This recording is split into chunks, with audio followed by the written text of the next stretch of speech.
Greetings, programs, and welcome back to Link's Awakening on the Nintendo Switch. So side note, just something to know, I have actually gone and completed this game in my spare time. That way I'm not rushing through the game as much, because, yeah, I was kind of very eager to see more of this game. And, I started playing like an absolute madman because of it. And, okay, looks like we've already got something going on here.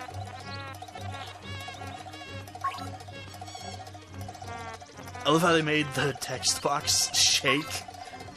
It's not exactly fun on my dyslexia here, but, it definitely gives you a nice sense of panic. Even though the music here is considerably goofier than it used to be. So, TLDR, Moblins attacked the place, and as you'll notice, the big Chain Chomp over here is not here right now.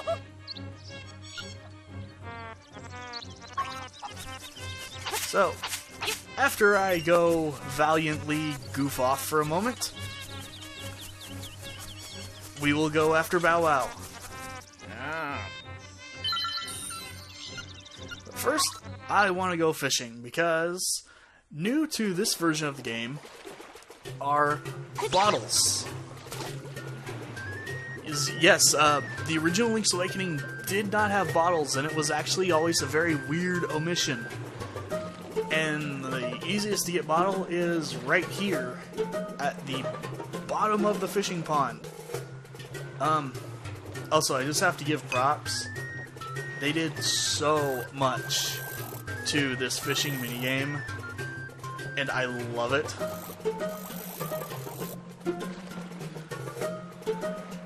Also, this bottle is somewhat tricky to get, because if the fish see it, they actually will end up knocking it off of the fish hook.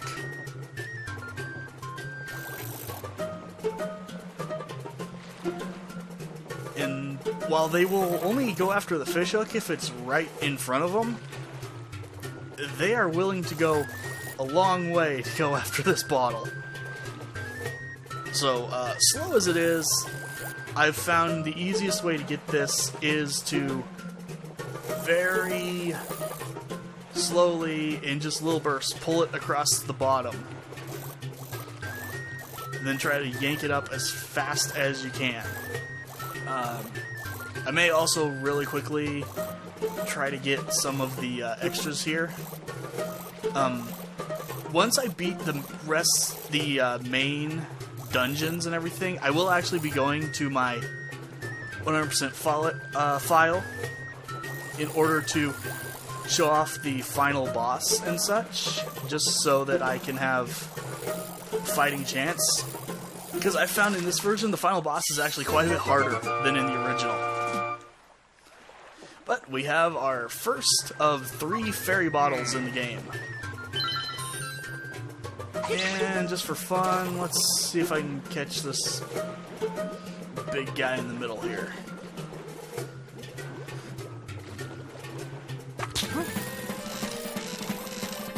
So, one of the things you want to do is when the fish is trying to swim away, occasionally tap the A button, but do not mash it like you're trying to reel him in.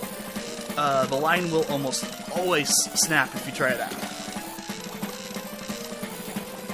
But a few gentle taps when he's facing the other way tends to make him turn around quicker. There we go. Oh, look at his face. He's so happy. Also, I love the new text here. It's so heavy you wish you got something lighter.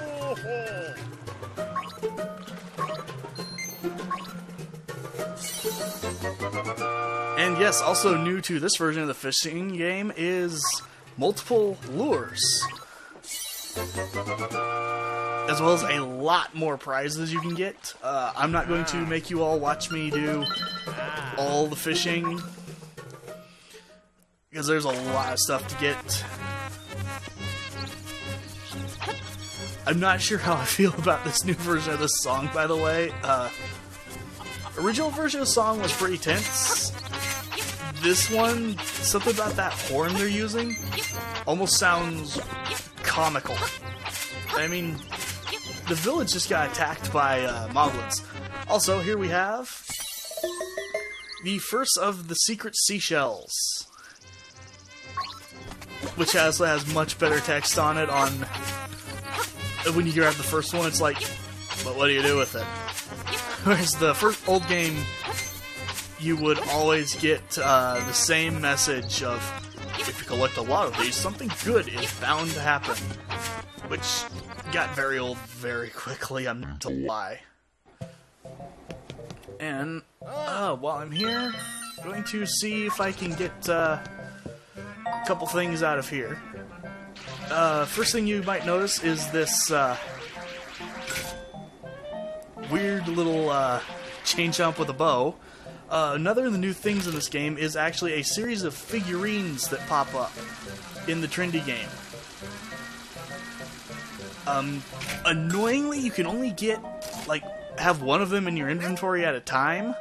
The others will not even show up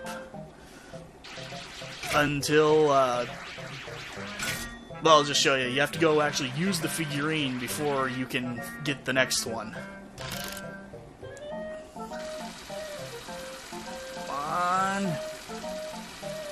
Ah! Yeah, the Trinity game here is just as bad as a real claw game, unfortunately. However, I don't think it's as hard as I've heard some people making it out to be. It's definitely tricky, but I never found it too bad.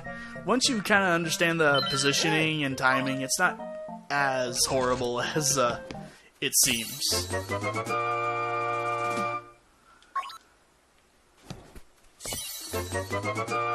But here we have the Chow Chow figurine. And I just saw on the text, it's like, hey, maybe you can display it somewhere. So, new in this game, all of the houses in Mabe Village actually have little display pedestals in them. So as you play through,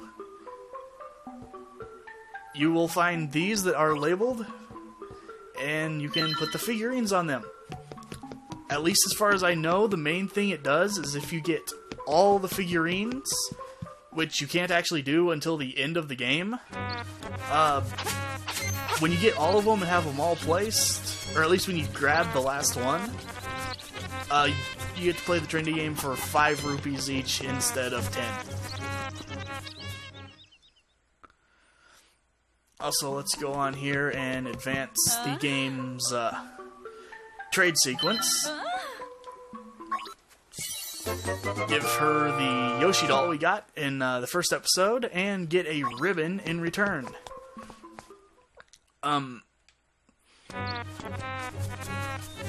I've heard a lot of people talk about how, cryptic and obviously 1993 this game still is.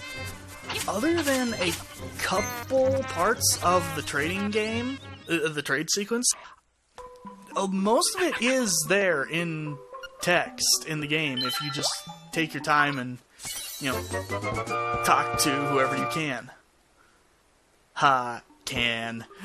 But, sorry, I just realized the dog graphic on the side there, that's actually pretty funny.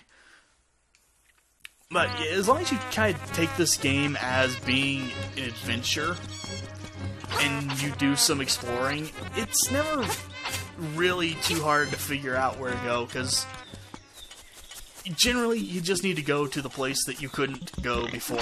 It really is that simple. Also, back to the secret shells for a moment. Big change in this game, besides them actually having different text and randomized text you can get as you pick them up, there's a lot more of them in this game. In the original, there was either 25 or 26 shells. and you only actually needed to find 20 of them to unlock the main unlockable, shall we say. Try not to be too spoilery here. Whereas in this version, there are now 50, and none of them are optional. In the original, once you had enough of them, the locations the others would be in will actually just turn into rupees. Here, you do actually need to get all 50, but thankfully you get what was final reward at only 40 of them, so you don't have to get all of them in order to get the good reward. Also, I'm just gonna say, these guys are actually quite a bit more threatening than they were in the original version, and this guy looks even derpier than he did in the original version.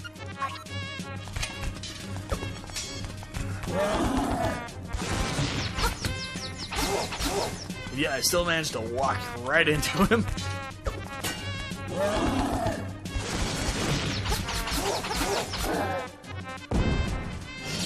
He is also just as easy as ever. Oh, and excellent time to show. Catch a fairy, put it in a bottle. This is truly the pinnacle of what makes a Zelda game a Zelda game.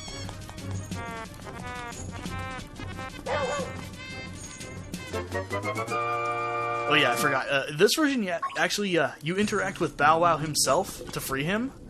In the original version, you actually walked up and pressed into this stone, and that's how you got him.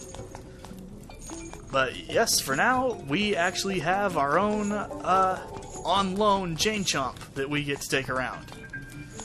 And he is actually the key into the next dungeon.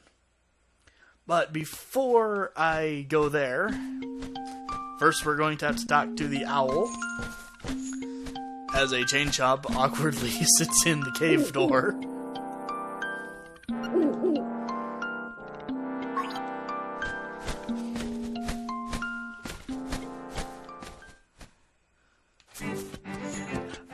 And really quick, just get it dealt with. Hey, not the sign, the old man. They added Dampé into this version.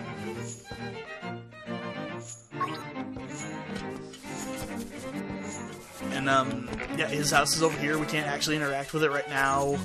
But this is where you do the new, basically dungeon builder that they added to this game. I'm not going to do any of that in this series, because frankly that would be very boring to watch. But that is a thing that you can do now.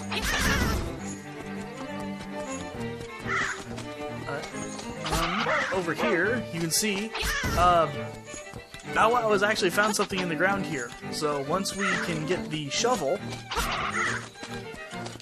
we can go dig it up. And yeah, spoilers, it's a secret shell.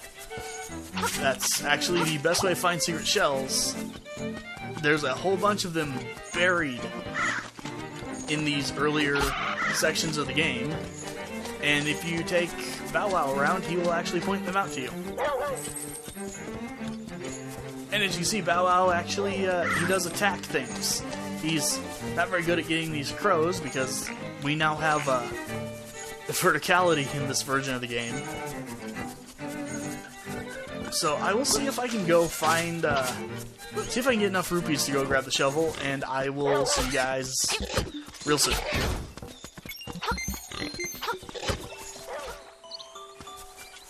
Also, quick side note while I'm out here on my rupee quest, these 3 bushes are always the best places to get hearts. These 3 in every version of the game will always have hearts in them. So if you're low and you don't want to go all the way to a fairy fountain, here's the best place to get them. Alright, and now that we finally have our 200 rupees, we can go in here and pick up our shovel. This will be needed for not just digging stuff up, which is mostly just bonus, you know, secret shells and stuff, but a little later it does actually come into play for some other things. Oh, and side note, as usual in this game, you can do the whole attack the chickens, and eventually a whole swarm of, you know, angry chickens come after you. But in this game also, the dogs will bite you if you attack them, so be nice to the dogs. And one last thing I'm going to go take care of here, there's one more step in the trading sequence I'm able to do, so I'm going to go get that out of the way really fast. And then we'll head back up to the entrance of the second dungeon.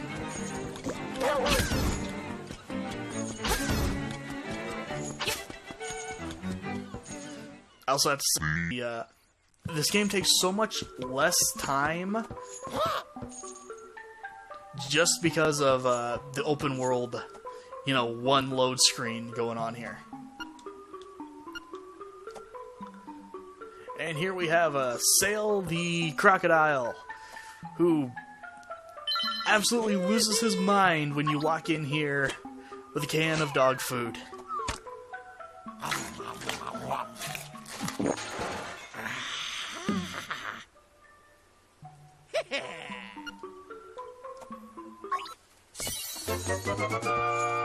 I love how he says that he thinks the bananas aren't a fair trade, but even the text box agrees, yes, Link would much rather have bananas over canned dog food.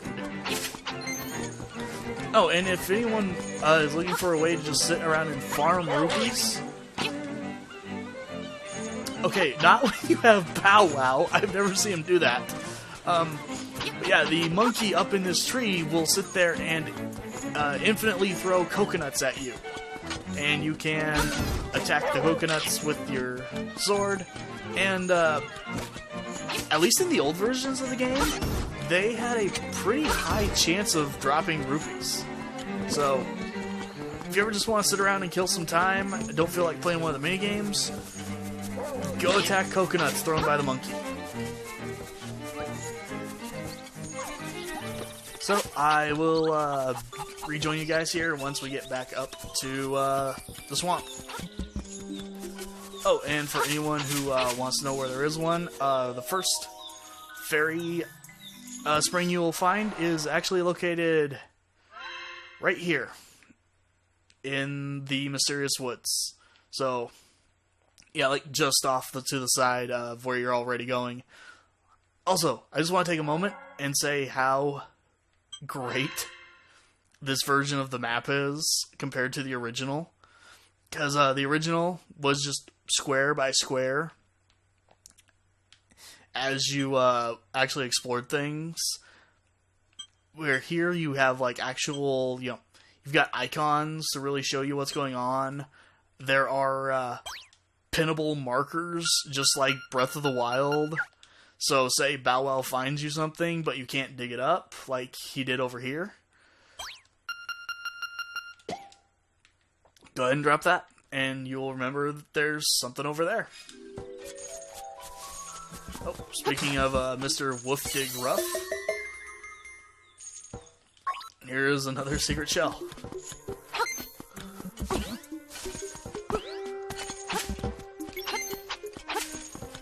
And yeah, while I won't be finding all 50 of those as I play through the game here, I do plan on finding 40 of them for that reward at least.